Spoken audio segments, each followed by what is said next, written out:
All right, my friends, good morning. It's time for the hands-free drive to work. Listen, you know you can keep your hands on the wheel and at the very same time have a conversation about steering yourself through the weeds of work.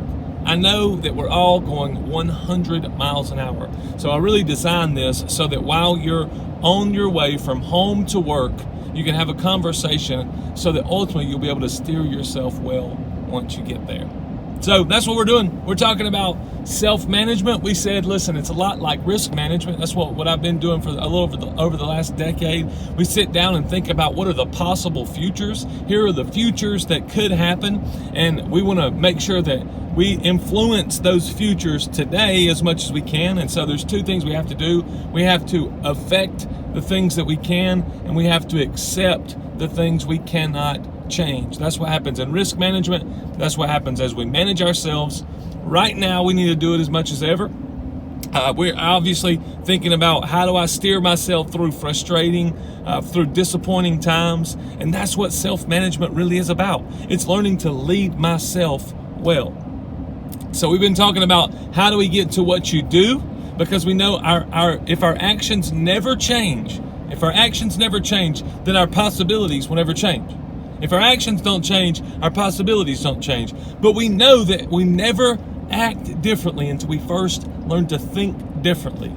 Sorry, I'll keep my hands on the wheel. We never act differently until we learn how to think differently. But we said there's this massive divide in between thinking and our acting, when ultimately here's what we do what we don't want to do, and we don't do what we actually want to do. And so literally this is all this, my book, Last to Least, it was only designed so that you can just do the things you want to do and don't do the things that you don't want to do. Simple. Simple, simple, simple. But we all know there are times in our lives where we knew exactly what to do. We were thinking about it correctly, but we just never got there. And so that's what we've been talking about. We've been talking about thinking differently, deciding differently, and now acting differently. And some of the older videos, you can go back and check it out. We'll revisit some of this stuff, but some of the older videos are talking about thinking differently and deciding differently.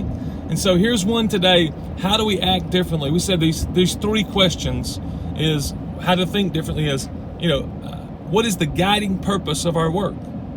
Number two, who achieves that purpose? And three, how do they do it? Number one, what's the guiding purpose of our work? That helps us think differently. Number two, who achieves that purpose? That helps us decide differently.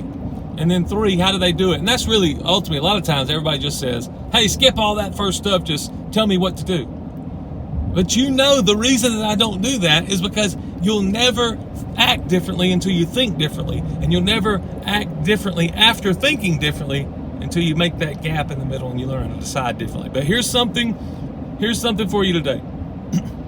If you want to act differently, just a simple rule. We have to learn to accept the limitations of others.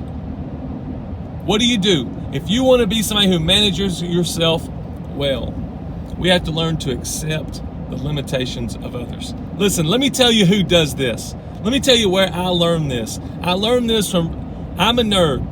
You won't catch many people thumbing through the annual report for Berkshire Hathaway. But that's just the kind of weird stuff I do on my free time. I told you the other day, somebody asked me, how in the world do you have time to write a book? I said, I'm the only person who's ever written a book while they were playing Go Fish. So this is some of the stuff I do while me and my girls are playing Go Fish, because it literally takes about 17 minutes for just one round to go through them. If you've ever played Go Fish with a 7, 6, and 5-year-old, you know what I'm talking about. So I go, and then I wait until my turn, and they do about 14 different things while it's their turn. They roll around on the floor 7 times. They tell me 6 stories, and then it's my turn to go again. So sometimes I have time to read the Berkshire Hathaway report while I'm just waiting for my next turn.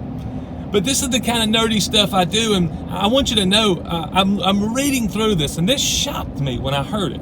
It shocked me when I heard it. Somebody asked Warren Buffett. You know Warren Buffett. I mean, he's one of the most well-known business advisors in our whole world. He's one of the most successful men in our whole world. And so, of course, that's why I'm kind of reading through this to see how he thinks, what he does, how does he decide, what does he do, how does he think. So I actually come across this part, and this is what somebody asked Warren Buffett, what's your greatest weakness? What is one of your greatest weaknesses as you manage your companies, as you lead your teams? And Warren Buffett said that one of his greatest weaknesses is that he holds on to people for too long. He said we hold on to our business managers too long. And so the question to Warren Buffett immediately when I heard that is, well, why don't you just hold on to them the exact right amount of time? And I've actually been explaining this to somebody else before, and they asked me this, well, why doesn't he just get rid of his managers earlier? And I wanted to say, are you really asking the Oracle from Omaha this question? Are you really questioning Warren Buffett, who's made some of the greatest business decisions in the history of the world? But that begs the question, Warren, if that's one of your greatest weaknesses, who has the authority to change? Nobody makes you hold on to these managers for a long period of time, do they? Of course they don't. He's Warren Buffett. He's trusted. Everybody knows that his decisions are better than my decisions, better than anyone's decisions. He has a proven track record. So the question again, why Warren Buffett? If your greatest weakness is that you hold on to your managers too long, why don't you just change it? Why not get rid of them quicker? Here's the reason. Because Warren Buffett knows there's no perfect time to get rid of somebody. He knows that you either choose. Listen, if he wanted to change the way he acts, he could do it immediately. He has the power to do it. But what he realized is that you either choose to get rid of people too soon, or you hold on to people too long. If you could absolutely sever those ties immediately when it's time, of course Warren Buffett would do it at the perfect time. But what he has decided is you either have to do it too soon or you have to do it too late. And what he decided, he didn't say it in this video, but what I learned is what he's decided is to do it too late. He's willing to hold on and accept the limits of others because the people around us have limits. I have limits. You have limits. One of the things we talk about in this self-management process is some self-confrontation. We can't expect others to be flawless when we accept the flaws of ourselves. And so when we accept the limitations of other people, we're doing what Warren Buffett does to his managers. We're saying, look, we know you have limitations and it's okay.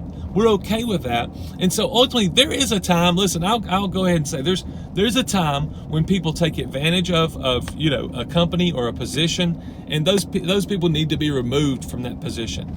But what Warren Buffett's saying, he doesn't jump to that. He gives them trust, so much trust that really he should have gotten rid of most of the ones that he does have to get rid of. He should have gotten rid of them earlier.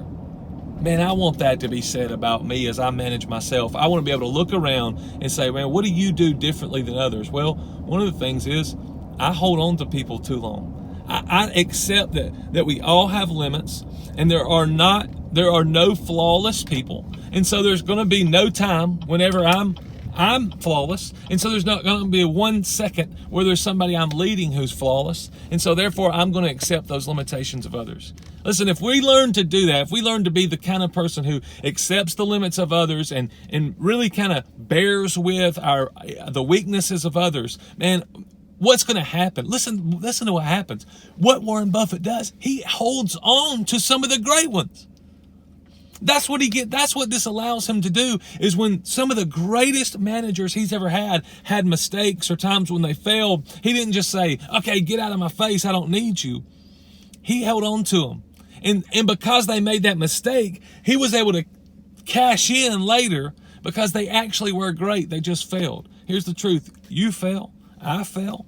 If we learn to accept the limitations of others, what we end up receiving as a personal benefit is we get that person in our lives for a longer period of time, and we get a clearer picture of who they are.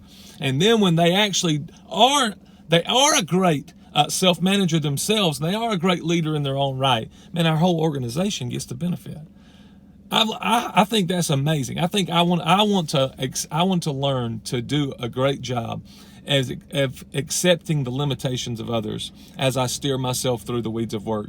That would be something that if you do that right now, if you do that with your customers, you accept that sometimes when you say, well, this person is difficult. Yeah, sometimes they're actually difficult, but bear with them just a little longer. Bear with them too long before you say, I'm done with them. You may have a patient and it's like, good grief, man, this patient, it takes up too much of my time. I'm saying just bear with them a little longer. They may be the very person that absolutely needs your services and becomes the raving fan that you need for to tell the whole community, hey, that's who you need to go to. If you have that student who is just absolutely driving you crazy, don't write them off yet. Hold on to them too long is what I'm saying. You have to choose. Am I going to get rid of them too soon? Am I going to be done with them too soon? Or am I going to hold on too long? While I'm steering myself through the weeds of work, one of the things I can do is accept the limits and accept the limitations of others. And one last thing to go with it. As we're doing that, as we accept our own limitations and we accept the limitations of others, here's how to move past the failures. It's forgiveness. Here's how to move past the failures. It's forgiveness. If I do something wrong or if somebody wrongs me, the answer is not, hey, let's justify everything that we do. Of course, I think what I do is right. You think what you do is right. We don't do the things that we think are wrong at the time for the most part. And so what we need to do is when we see those things, just say, listen, will you forgive me? Instead of saying, here's why I did it, here's why I made all these choices, here's everything that I'm going through right now, and here's why these are the best things. Well, how about just saying, hey, I hear you. Can you forgive me? I've asked customers this many times. If they say, hey, I called you and you didn't call me back fast enough. I've said this to them before. Hey, listen, will you forgive me?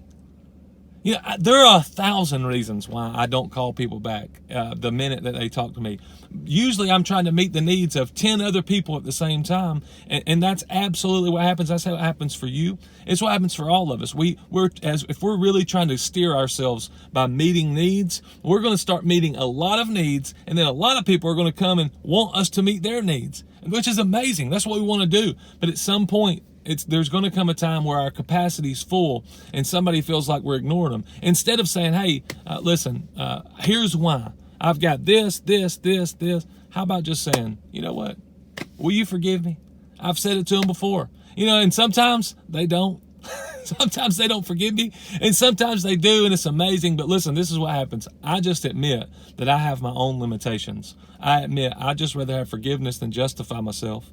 And then at that point, it really takes the load off my chest. And if they want to hold that against me, there's really nothing at that point I can do. I want a possible future where we come together and have harmony, but there may not be that chance. I'm going to do everything that's in my power to make sure it happens, though.